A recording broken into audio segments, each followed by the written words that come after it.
Ladies and gentlemen, South Korea's declining birth rate is the topic of today, with 0.72 as their latest polling for their birth rates per woman, which is far below the replacement of 2.1 needed per woman in the country. Now, today I have a news story for you guys to share. It's from CNN. South Korea's birth rate is so low, the president wants to create a ministry to tackle it. So we're going to be talking about South Korea and kind of just where they stand and what might be the problem going on here. Now, of course, many of you know who are aware of the birth rate problem going around the world, not just here in South Korea, know that this is a growing crisis. And one that is probably appearing more so on people's minds these days. People like Elon Musk have spoken a lot about it as a huge problem. And it's not something that we today actually, I feel like, need to worry about too much. But coming down roads for future generations, it might be seen as the biggest human catastrophe that we've ever seen. Because, well, if there's less of us, then there's less of us, right? That's really bad. You only exist because your parents did something one night and now you're here to enjoy your world, be productive, and keep producing a better future. And unfortunately, the numbers when it comes to birth rates is telling us a very grim story for the future when it comes to the number of future humans on this planet. So let's get into this story here. So CNN, let's see what CNN has to say about this new program that South Korea is implementing to create more humans. Pretty weird when you say it like that, but that's what it is. South Korea's leader on Thursday said he plans to create a new government ministry to tackle the national emergency of the country's infamously low birth rate as it grapples with a deepening demographic crisis. In a televised address, the president of South Korea said he would ask for parliament's cooperation to establish the Ministry of Low Birth Rates Counter Planning. Very interesting, right? So the problem's already here.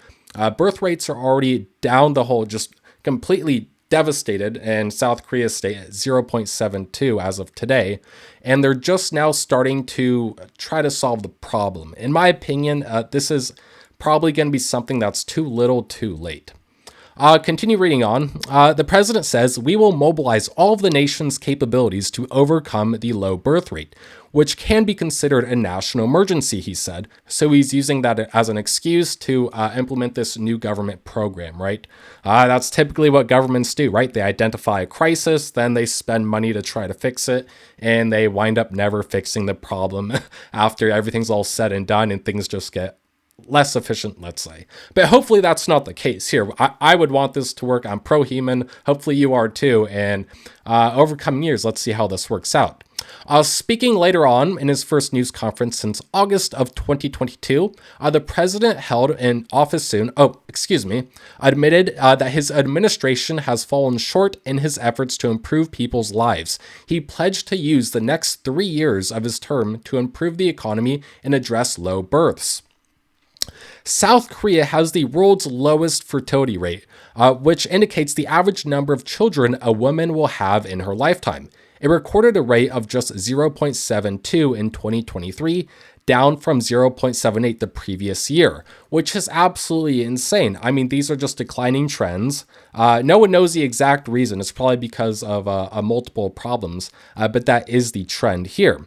Now, to continue reading on, it says that the countries need a fertility rate of 2.1 to maintain a stable population.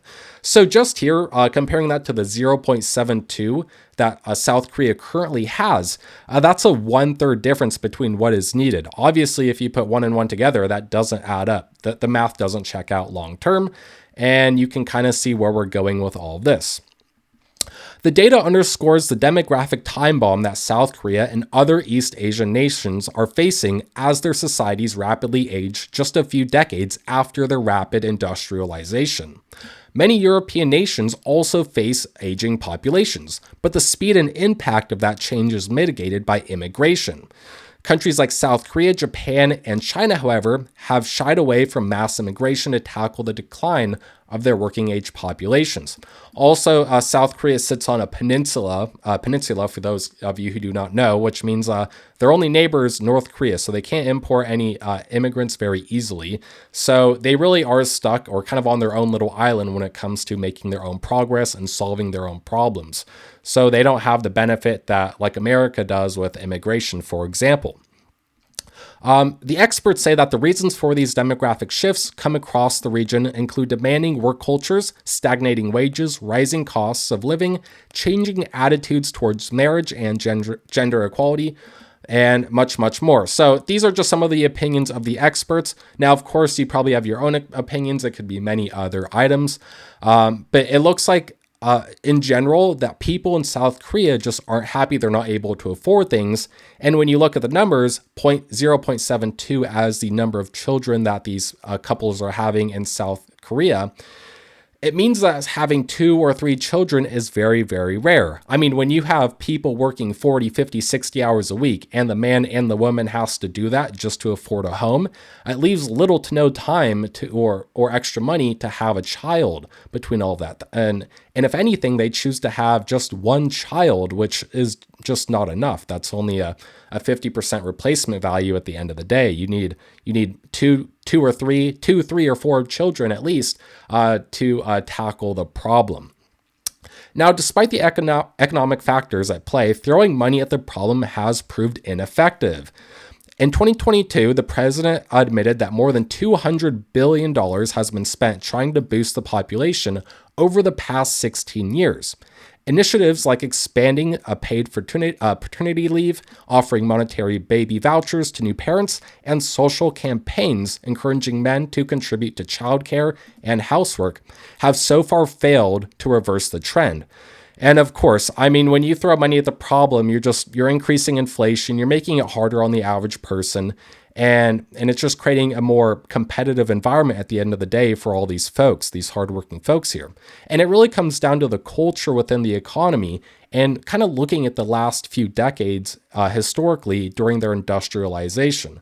Now, I don't know the exact numbers, but back then, South Korea's population and many young industrialized nations had a very wide bottom base at the bottom of the pyramid of very young people when birth rates were high. As South Korea industrialized, the pyramid went from a healthy-looking triangular pyramid of young people at the bottom, very few old people at the top, to a inverted pyramid of now it looks like it's going to become over time a lot of young people, very few young people at the bottom of the pyramid, and more old people towards the top. So it'll become an inverted pyramid over time, which is not a healthy demographic to have and is very, very challenging to reverse. Let's continue reading. Experts and residents have insisted, pointing to some deeper-rooted social issues. For instance, stigma against single parents, discrimination against non-traditional partnerships, and barriers for same-sex couples. The Japanese government has tried a similar playbook to encourage couples to have children to no avail, prompting the country's leader to take urgent action in recent years. Again, too little, too late, probably in this scenario.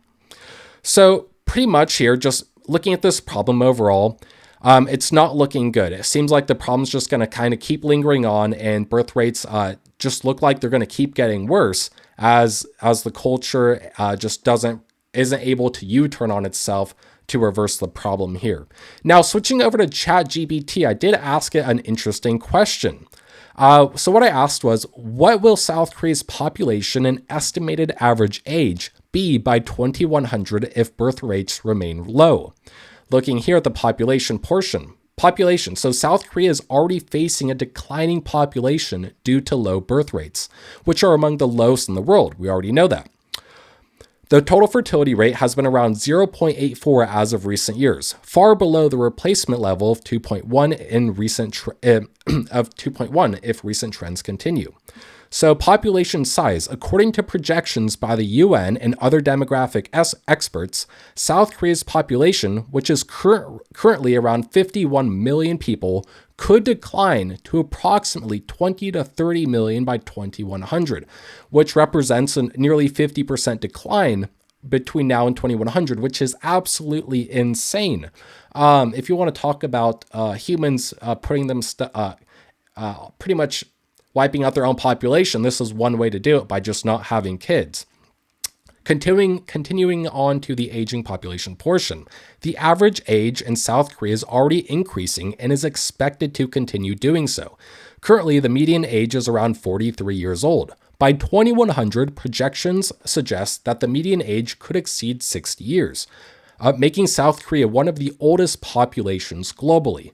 Wow, that's actually just insane. Imagine walking around, going around town, and just seeing a bunch of 60-year-olds on average. Meaning you're going to see mostly just middle-aged people, really old people walking around town, which is not healthy or is very difficult to replace the population when that's the average demographic.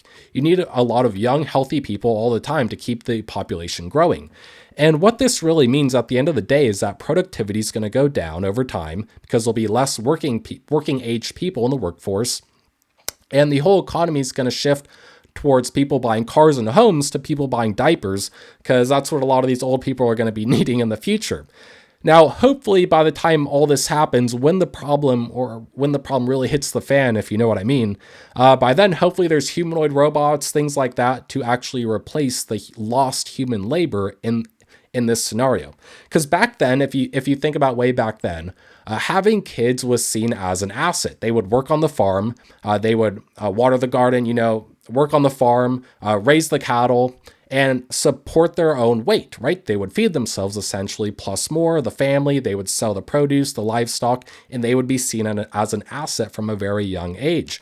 Whereas nowadays, having a kid is not seen as an asset. It's a huge liability. Between the ages of 0 to 25, a kid might never work. They're just in school the whole time. They got to go to college. And during that whole time, the parent has to pay for healthcare, food, school, and all that can add up to hundreds of thousands of dollars. And when you're buying a home that you can barely afford as a young person, plus feeding yourself, buying a car, all those expenses, at the end of the day, as much as you might want to have kids, it becomes extremely difficult to do for the average person.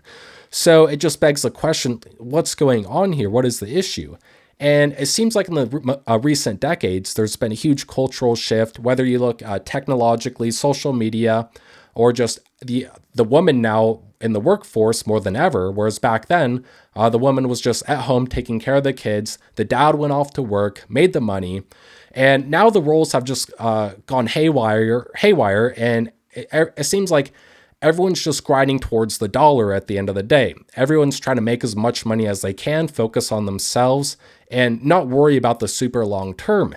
But it looks like we're generating a huge problem here and kind of missing the forest for the trees super long term, because the result of focusing on the short-term profits versus the long-term gain has really led us to just not have children. And in the future, if there's not enough kids to take care of us or to keep reproducing, the whole human race kind of just falls into this spiraling death trap, I would say.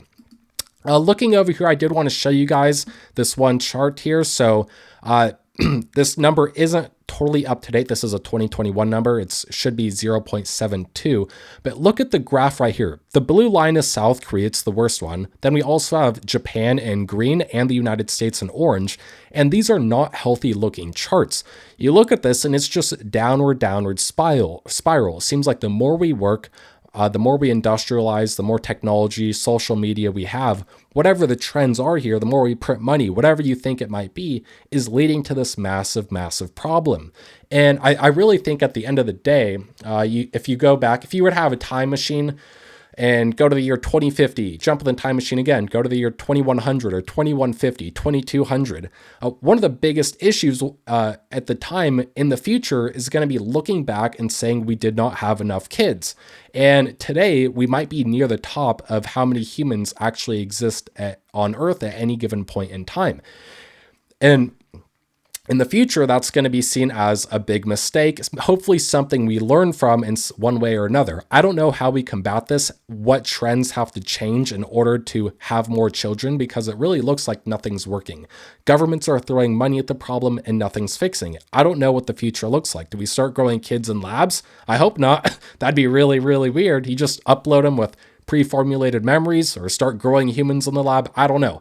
That's science fiction. Hopefully that never happens, but it really looks like a very grim future. South Korea, China, even Japan, all the Asian nations seem like they're foreshadowing a very difficult future for even other nations like the United States here. Right here, I mean, you go back to 1960, birth rates for the US is around 3.6, and we just start declining to around 2, and now it looks like we're heading towards a one birth rate in the United States here over the next couple or so decades, which will not fare well for us super long term. And that's what we need to be focused on, or hopefully our governments start focusing on this problem today, so future generations aren't just a dwindling population and demise, and we start learning from these problems. But anyways, that's what I have for you guys today. Thank you so much for watching. Be sure to like and subscribe if you enjoyed this video, and also comment down below your thoughts, your opinions. I definitely want to hear it from you, and I will respond to them. I will respond to all the comments, always do. I love listening to you guys. Thank you all so much, and see you on the next episode. Bye-bye.